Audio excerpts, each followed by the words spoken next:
Olá, galera! Faremos agora a correção do plano de estudos de literatura da primeira série referente ao teste. Então, para a primeira questão, temos aí um texto de Machado de Assis e eu vou ler com vocês. Em Olhos de Ressaca. Enfim, chegou a hora da encomendação e da partida. Sancha quis despedir-se do marido e o desespero daquele lance consternou a todos. Muitos homens choravam, também as mulheres todas. Só Capitu, amparando a viúva, parecia vencer-se a si mesma.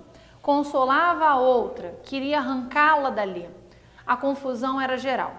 No meio dela, Capitu olhou alguns instantes para o cadáver, tão fixa, tão apaixonadamente fixa, que não admira lhe saltassem algumas lágrimas, poucas e caladas. Bom, eu vou parar a leitura por aí porque já é o suficiente para a primeira questão. Vejamos, na primeira questão ele destacou o trecho que diz: Capitu parece vencer-se a si mesma. A si mesma é redundância da palavra se. E quando nós temos redundância, nós chamamos essa figura de linguagem de pleonasmo, ok? É a letra C, o gabarito então da questão de número 1.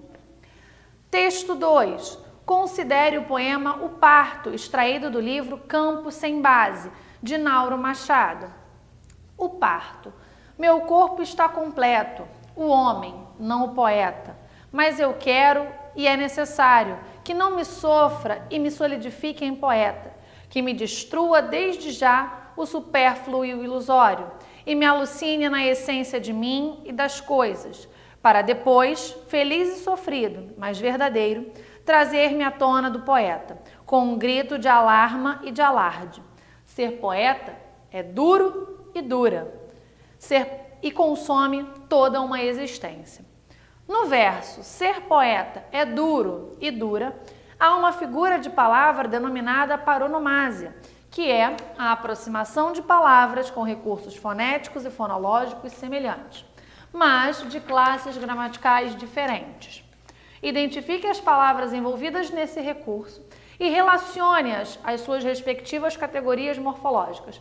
Então vamos lá, nós temos aí a paronomásia entre as palavras duro e dura, em que duro funciona como adjetivo, né? É um adjetivo, possui essa classe, e dura aí na verdade vem do verbo durar, então o dura é um verbo, logo a paronomásia ocorre entre o adjetivo dura e o verbo, o adjetivo duro e o verbo durar, beleza? Então é isso. Para a próxima questão, nós temos aí na questão 3. Ela me viu e ria, e chorava, e balançava a cabeça, e corria de lá para cá. A figura de sintaxe presente na oração destacada, olha isso. Ela me viu e ria, e chorava, e balançava a cabeça, e corria de lá para cá. Eu tenho a repetição da conjunção, né? Eu tenho a repetição desse meu conectivo e. Logo, quando ocorre a repetição do conectivo, eu tenho uma figura chamada de polissíndeto. Para a questão de número 4, temos aí mais um texto que se chama Poeminha Sentimental, do Mário Quintana. Diz assim: o meu amor, Maria, é como um fio telegráfico da estrada, aonde vêm pousar as andorinhas. De vez em quando, chega uma e canta. Não sei se as andorinhas cantam, mas vá lá. Canta e vai-se embora. Outra, nem isso, mal chega, vai-se embora. A última que passou, limitou-se a fazer cocô no meu pobre fio de vida. No entanto, Maria, o meu amor, é sempre o mesmo. As andorinhas é que mudam. Questão de número 4. O título e o conteúdo do poema de Quintana estabelecem entre si o quê? E aí, como gabarito, entra a letra C, que diz: estabelece uma relação de ironia, já que amar nem sempre traz felicidade.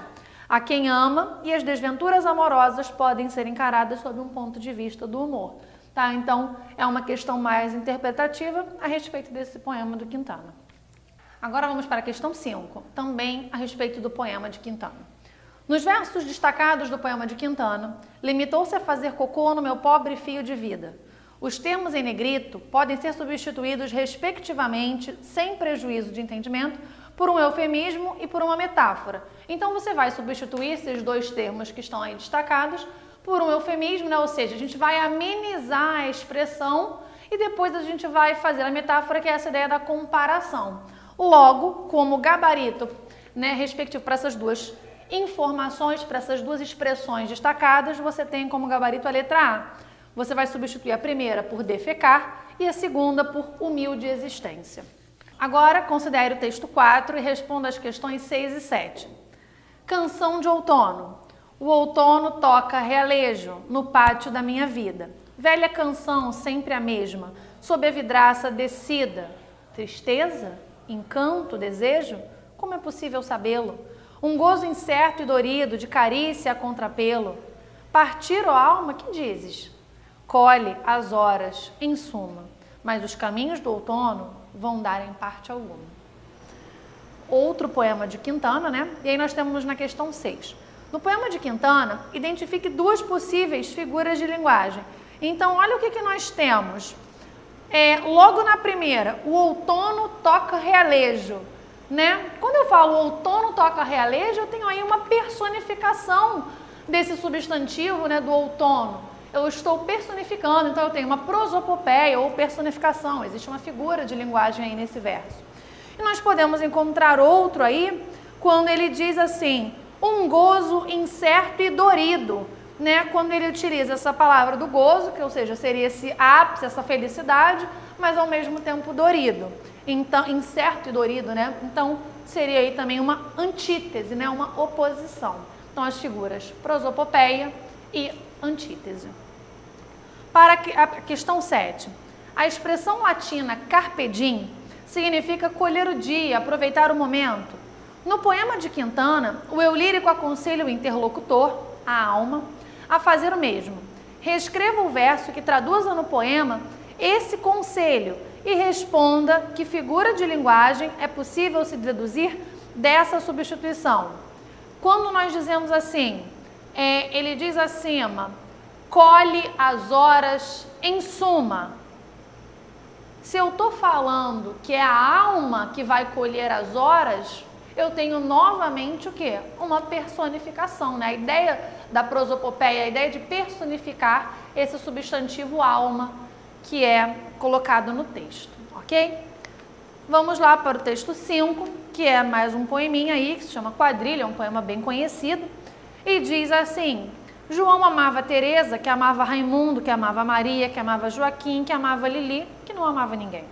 João foi para os Estados Unidos, Teresa para o convento, Raimundo morreu de desastre, Maria ficou para a tia, Joaquim suicidou-se e Lili casou com J. Pinto Fernandes, que não tinha entrado na história. E aí a questão 8 diz o seguinte, considerando o valor polissêmico da palavra quadrilha, explique o título do poema e a sua relação metafórica com os versos do mesmo. Então nós temos aí, primeiro, nós temos que a quadrilha, ela representa um tipo de dança, então a gente faz, né, esse valor polissêmico da primeira, a quadrilha fazendo referência a um tipo de dança, e a relação que ele faz é o quê? Essa questão da troca de pares que ocorre nessa dança na quadrilha. Em seguida, ele pede que você explique a relação metafórica que existe, né, com os versos desse texto. Então, quando a gente fala aí dessa questão metafórica, dele usar a palavra quadrilha, é isso. Vamos pensar no significado dessa palavra. É uma dança onde ocorre troca de pares ao longo dela, assim como no poema ocorre que existem essas desventuras amorosas ao longo, um vai de encontro ao outro, mas aquele não o espera. Então existe essa metáfora dentro do texto, ok? Próxima questão. Considere as imagens e responda as questões a seguir. Nós temos aí, né, dois poemas que são poemas de um movimento literário chamado de concretismo. E aí vocês têm assim, né, onde a questão visual é até muito importante. Beba Coca-Cola, babe cola, beba coca, babe cola, caco, caco, cola, cloaca. Ovo novelo, novo no velho, o filho em folhas, na jaula dos joelhos, infante em fonte, feto feito dentro do centro. Não apenas centrada no conteúdo, mas também na forma, A poesia concreta, assim como a propaganda, é organizada visualmente a fim de atrair a atenção do leitor. Percebe-se na seleção vocabular dos dois poemas a presença de figuras de linguagem que buscam explorar a sonoridade e o ritmo.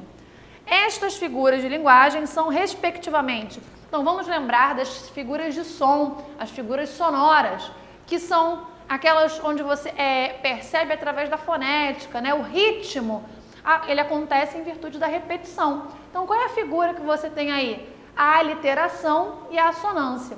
Então, para lembrar, na aliteração você tem uma repetição de fonemas consonantais e na assonância você tem uma repetição de fonemas vocálicos, que é o que acontece nesses dois poemas aí. Você coloca palavras, né, que têm uma sonoridade parecida e isso dá o ritmo do poema. Então, as figuras sonoras de aliteração e assonância. Para a próxima questão, né, que é a última questão, temos aí, considere os dois textos a seguir e responda a questão 10. Mulher assassinada. Policiais que faziam a ronda no centro da cidade encontraram na madrugada de ontem, perto da Praça da Sé, o corpo de uma mulher, aparentando 30 anos de idade. Segundo o depoimento de pessoas que trabalham em bares próximos, trata-se de uma prostituta conhecida como Pou e Nenê. Ela foi assassinada a golpes de faca. A polícia descarta a hipótese de assalto, pois sua bolsa com carteira e dinheiro foram encontradas junto ao corpo. O caso está sendo investigado pelo delegado do 2º Distrito Policial. Então, esse foi um trecho que saiu no Jornal da Cidade.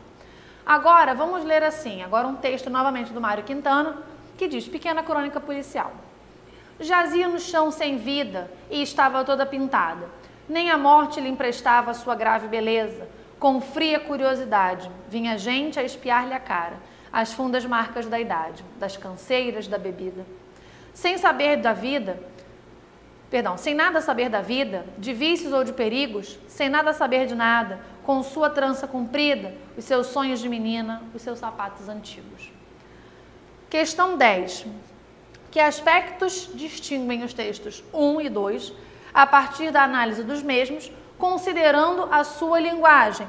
Então, você tem aí, qual é a função, né, quando você pensa assim, no texto 2, você tem uma pequena crônica policial, que também faz referência a um assassinato de uma mulher, assim como o primeiro texto, mas a gente teve uma criatividade linguística e a gente entrou aí com uma função de linguagem chamada de função poética, ok? Então, a resposta da questão número 10 é a letra C. É isso aí, gente. Muito obrigada.